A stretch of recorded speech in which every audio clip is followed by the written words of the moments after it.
Olá, pessoal.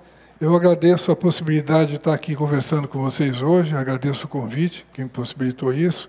Eu vou procurar conversar com vocês sobre aspectos que são, de fato, muito importantes para a minha vida pessoal e para a minha vida profissional, e acredito que tenha muito a ver com vocês também, já que a gente vai falar de saúde, né, que, como o Roberto falou, é uma questão de bem-estar, acima de tudo, de bem-estar não somente físico, mas mental, social. Então vamos falar do que nos interessa.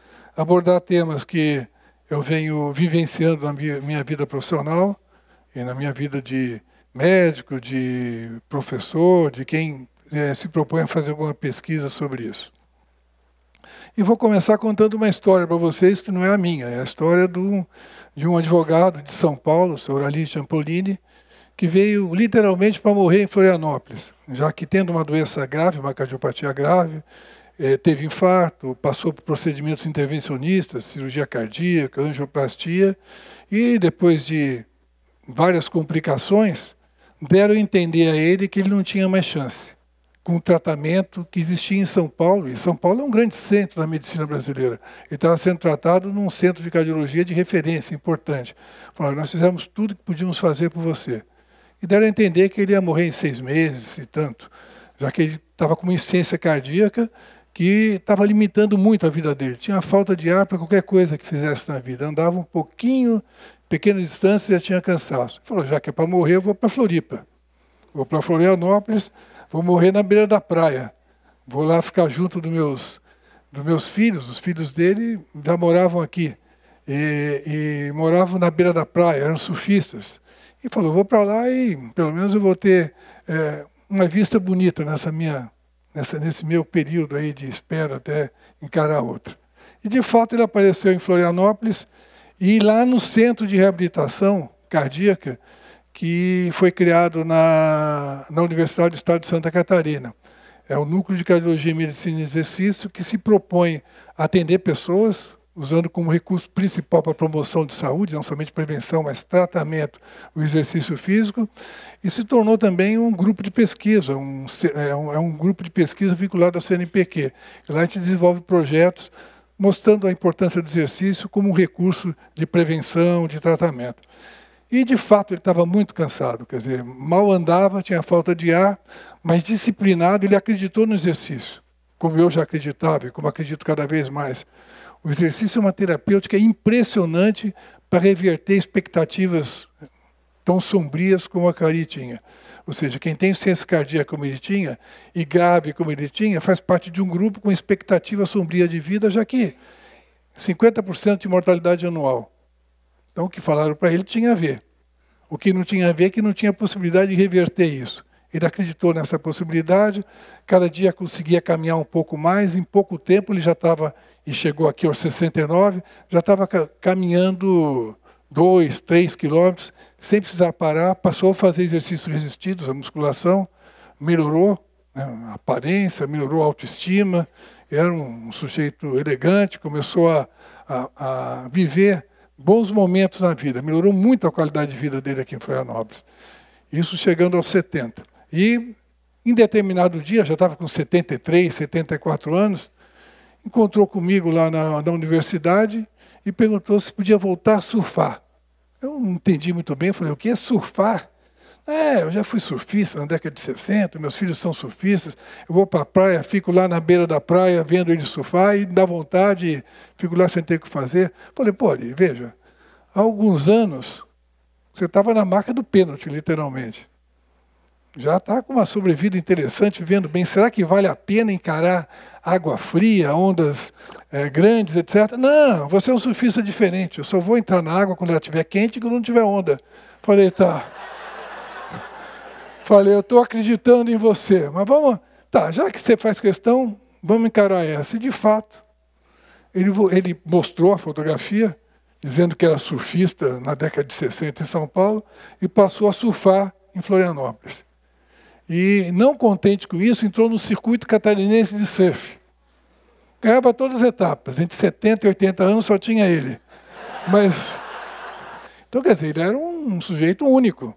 E com isso ganhou espaço na mídia nacional. Apareceu num programa de esporte de veiculação nacional, no Globo Esporte, 2 vezes, enfim.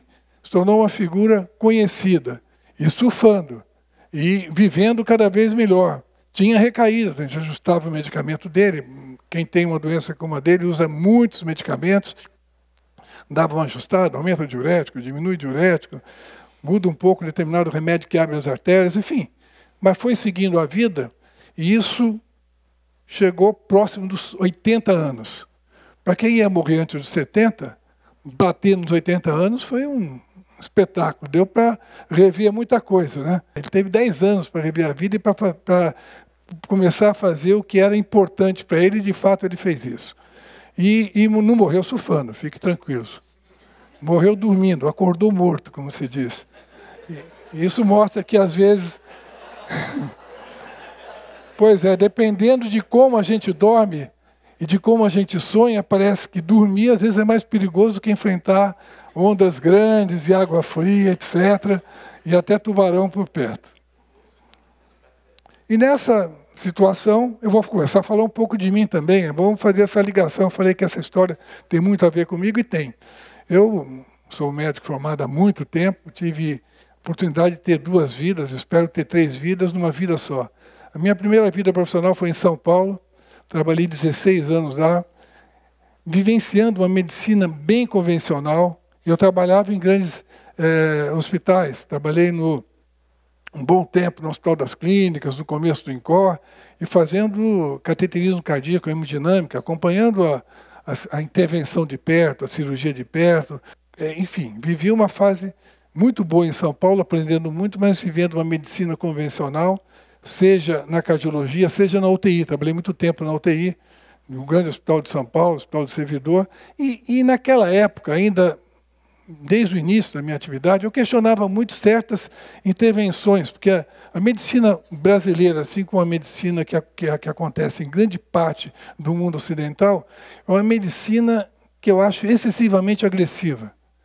Ou seja, se preocupa muito em atacar os efeitos do problema e não vai nas causas do problema. O sedentarismo, por exemplo, é uma grande causa de morte precoce, não somente por doenças cardiovasculares, está relacionado com o surgimento de doenças cardiovasculares, mas por câncer, etc, etc. Então, o estilo de vida é muito importante. E nem sempre existia esse ataque adequado, no meu modo de ver a doença, que é removendo causas e ficavam tratando efeitos, e isso gera iatrogenia, muitos procedimentos que a gente pode considerar desnecessários ou que poderiam ser postergados no mínimo. E, batendo nos 40 anos, resolvi procurar melhor qualidade de vida para mim, para minha família, né, com 4 filhos, né? E vim com mulher e 4 filhos para Florianópolis, e cheguei aqui e tive a possibilidade de começar a exercer, inclusive, uma medicina diferente do que eu fazia em São Paulo, até porque não tinha espaço para fazer o que eu consegui fazer aqui. Ou seja, fazer o que preconiza a Organização Mundial de Saúde, por exemplo, e outras entidades importantes, que é promover saúde de fato. Que pensar, como cardiologista ou como médico, não ficar pensando só em baixar a pressão, ou só em desentupir a artéria, mas atacar as causas do problema, promover saúde de fato, que é uma questão muito mais ampla, questão de bem-estar não somente físico, de ter pressão normal, ter colesterol um pouco mais baixo, mas é uma questão de bem-estar na vida, do modo geral. Bem-estar físico, mental, social, enfim. Significa viver com boa qualidade de vida e ter a qualidade de vida como um parâmetro importante para saber se eu estava procedendo certo ou não na minha proposta de promoção de saúde, de tratamento de doenças como hipertensão arterial, doença coronariana, etc. E nessa situação, a minha vida recomeçou, né? Uma nova vida que recomeçou aos 40 anos. E nessa situação, voltou a passar. Eu tive possibilidade de me tornar professor. Em São Paulo era um médico que vivia em ambiente universitário, Hospital das Clínicas da USP, Hospital do Servidor, que é uma das principais residências de medicina do Brasil, não somente de clínica, de cardiologia, enfim, de várias especialidades, mas não era um professor. Eu eventualmente fazia alguma palestra, etc., mas, paralelamente, em São Paulo, eu fui tendo uma formação paralela em medicina do exercício. Fiz medicina do exercício, do esporte na USP, na Faculdade de Educação Física, outra especialidade em fisiologia do exercício na Escola Paulista de Medicina, e aqui em Florianópolis eu pude aplicar isso, me tornando professor, criando programas de prevenção e reabilitação que, como eu costumo dizer, significa uma medicina ou uma prática que não se ensina na escola. Infelizmente, nós estamos num país que qualquer cidade de porte médio tem tratamento intervencionista, tem cateterismo, tem angioplastia, etc. Mas muitas capitais brasileiras não têm sequer um programa de reabilitação, ou seja, tem o que passa a ser algo que eventual na proposta de tratamento, de combate às doenças, mas não tem o que é básico, o que é fundamental, que é o tratamento atacando causas. Isso eu pude começar a fazer aqui, e nessa situação, uma das coisas que eu tenho avaliado é doença cardiovascular e função sexual, que caminham juntos. Aqui é um trabalho que mostra que ter disfunção erétil para homens, mas isso vale para mulheres também quando tem disfunção sexual, significa ter um preditor de risco para doença cardiovascular e para morte precoce. Não somente por doença cardiovascular, mas por todas as causas, câncer, por exemplo. Então é algo que deve ser avaliado em cada consulta do clínico, do endocrinologista, do cardiologista, porque prediz risco. E quanto mais grave for essa disfunção, maior é o risco. Então essa é uma questão importante. Estão juntos. A pressão, quanto mais alta for, maior a chance de que haja disfunção sexual em homens e mulheres. Porque a disfunção sexual tem a ver com circulação. O exercício físico promove uma série de benefícios para o organismo. Ajuda a tratar diabetes, prevenir, é um tratamento obrigatório para o diabetes, é um tratamento obrigatório para doenças cardiovasculares, como hipertensão, doença coronariana, insuficiência cardíaca. Eu já mostrei o caso do Ari, o resultado que pode acontecer, as custas de exercício, que reduz a mortalidade do grupo mais grave com insuficiência cardíaca apenas em 1 ano em 50%. Então o exercício é muito importante. E nesse caso, da disfunção sexual, ele tem um papel importante, que é esse da função endotelial. O endotélio é uma camada interna das artérias que, ao mesmo tempo que é uma barreira para que o colesterol não passe para a parede da artéria, inflame, inicie aterosclerose, placas que vão entupir, coronárias, artérias que vão para o cérebro, etc. Mas é uma grande glândula. E uma das substâncias que ele produz, estimulado pelo exercício, é o óxido nítrico, que é um potente vasodilatador, é o mais potente vasodilatador que a gente conhece, que é produzido pelo endotélio. Nada produz tanto óxido nítrico quanto o exercício, ou seja, é uma ação que supera a ação dos medicamentos facilitadores da função sexual, que levam à ereção masculina, por exemplo.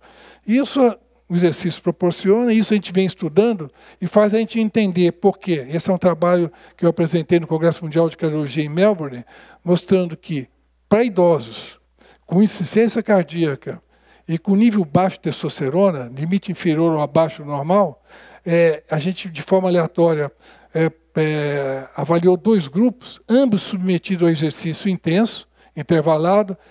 Programa de exercício para tratamento é que nem qualquer treinamento físico, visa progressão. O ARI é um exemplo disso.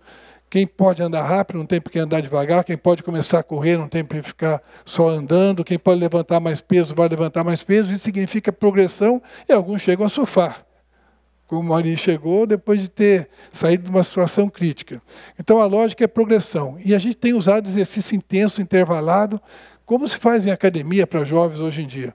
E nesse estudo a gente observou que ambos os grupos, exercício exclusivo e exercício mais testosterona, melhoraram muito a condição pulmonar, a condição aeróbica, medida pelo consumo de oxigênio, e melhoraram muito a função sexual, a função erétil.